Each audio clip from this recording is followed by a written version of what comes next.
বছরের শেষ, হিসেব করলাম ভালোই জমে গেছে। চলো তাহলে পিকনিকটা করে আসি। সুন্দরবন, সুন্দরবন। সেখানে আমরা পিকনিক করবো না, বাঘেরা আমার দিকে পিকনিক করবে? হ্যাঁ সেট, আমি কিন্তু যাবনি। তোমরা তার যাও, ফোন মারাও, ঘুরে এলে দেখা হবে। আমি তার কাজ করবো।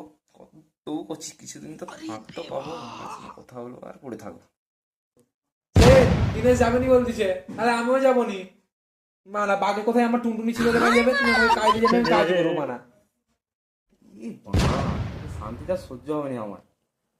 নুনু মুখে ঘুরিতে আরে বললো দুদিনে শান্তিতে থাকবো ভাবছিলাম।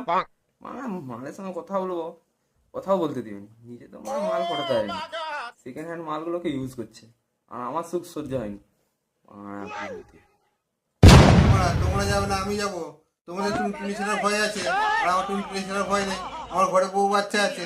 তাহলে তোমরা যখন যাবে না, আমিও যাবো না।